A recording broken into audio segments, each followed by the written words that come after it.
নমস্কাৰ, মই আজি আপোনালোকৰ ওচৰলৈ লৈ আহিছোঁ মোৰ অন্য এটা ৰেচিপি চয়াবিনৰ সৈতে অমিতাৰ আঞ্জা।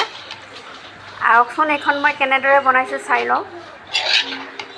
ইয়াতে মই চয়াবিন লৈ লৈছিলোঁ, সিদ্ধ হ'বলৈ দিছিলোঁ চয়াবিনখিনি। দেখিবলৈ পাইছে চয়াবিনখিনি এনেকৈ সিদ্ধ হৈ গৈছে। এতিয়া মই এইখিনি নমাই ল'ম। নমাই ভালদৰে পানীৰে ধুই চেপি ল'ম।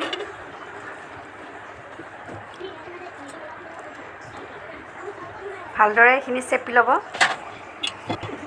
এতিয়া এটা কেৰাহীত মই মিঠাতেল ব্যৱহাৰ কৰিছোঁ। মিঠাতেলখিনি ভালদৰে গৰম হ'বলৈ দিব। গৰম হ'বলৈ এতিয়া মই চয়াবিনখিনি ইয়াতে দি দিছোঁ। অকণমান সময় 2 মিনিটমান সময় চয়াবিনখিনি মই ভাজি ল'ম। ইয়াতে আপুনি অকণমান হালধি আৰু অকণমান নিমখ দি দিব, যাতে চয়াবিনখিনি দেখিবলৈ বগা হৈ নাথাকে আৰু খাবলৈও নিমখ লাগে। 2 মিনিট ভাজি লোৱাৰ পিছত মই এইখিনি নমাই লওঁ। এতিয়া মই অন্য হাতেৰে ব্যৱহাৰিছোঁ। ইয়াতে মই 2টা তেজপাত আৰু এটা শুকান জলকীয়া দি দিম আৰু অকণমান গোটা জিৰা দি দিছোঁ। ইয়াতে মই মিহিকৈ কাটি লোৱা পিঁয়াজ এটা দি দিম। দি ভালদৰে এইখিনি ভাজি ল'ব। পিঁয়াজখিনি সিজালৈকে এইখিনি ভাজিব লাগিব। ইয়াতে অকণমান 1 চামুচ মই হালধি গুড়ি দিছোঁ।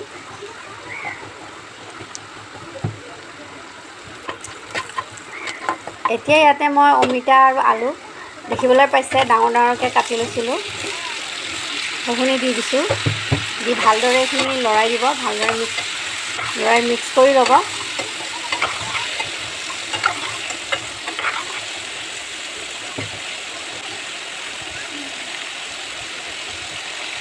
এতিয়া ইয়াতে মই নিমখ দি দিম।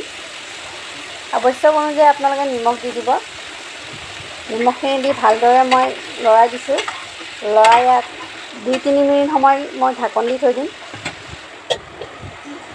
প্ৰায় 2 মিনিট পিছত মই ঢাকনিখন গুচাই ইয়াতে মই আদা, নহৰু, জলকীয়া বটি লৈছিলোঁ, জিৰা গুড়ি 1 চামুচ, ধনিয়া গুড়ি 1 চামুচ আৰু কাশ্মীৰী জলকীয়া গুড়ি 1 চামুচ দি দিম।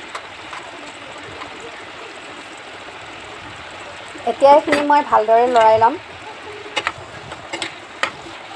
যিহেতু অমিতা সিজিবলৈ অলপ টাইম লাগে, সেইকাৰণে মই এইখিনি ঢাকন দি ভালদৰে ভাজি ল'ম।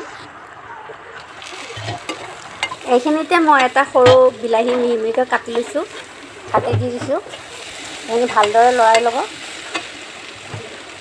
এইখিনিতে মই অকণমান পানী দি দিম। পানী দি ভালদৰে এইখিনি মিক্স কৰি সিজিবলৈ দিম।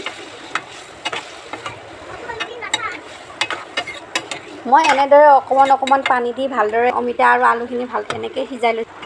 দেখিবলৈ পাইছে অমিতা আৰু আলুখিনি অকণমান সিজি গৈছে। এইখিনিতে অকণমান মই আৰু ঢাকন দি আৰু এনেকৈ মই 2-3 বাৰমান এনেকৈ ঢাকন দি অমিতা আৰু আলুখিনি সিজাই লৈছোঁ। এতিয়া এইখিনিতে মই পানী ব্যৱহাৰ কৰিম। পানী দি এইখিনি ভালদৰে উতলিবলৈ দিম। প্ৰায় 5 মিনিটমান সময় এনেকৈ মই উতলিবলৈ দিম। 5 মিনিট পিছত দেখিব আলু আৰু অমিতাখিনি ভালদৰে সিজি গৈছে। এতিয়া ইয়াতে মই ভাজি লোৱা চয়াবিনখিনি দি দিছোঁ। ভাজি লোৱা চয়াবিনখিনি দি প্ৰায় 2 মিনিটমান সময় এনেকৈ আপুনি উতলিবলৈ দিম। দেখি অমিতা, আলু আৰু চয়াবিনৰ তৰকাৰীখন মোৰ হৈ গৈছে। দেখিবলৈ পাইছে মই অকণমান পানী এৰিছোঁ, কাৰণ চয়াবিনে পানীখিনি শুহি ল'ব। এতিয়া মই গেছটো বন্ধ কৰি দিম। আলু আৰু অমিতাৰ তৰকাৰীখন ৰেডি হৈ গৈছে। মোৰ ভিডিঅ'বোৰ চাই যদি আপোনালোকে ভাল পায়, তেনেহ'লে লাইক, কমেণ্ট, শ্বেয়াৰ কৰিবলৈ নাপাহৰিব আৰু ছাবস্ক্ৰাইব কৰি দিব।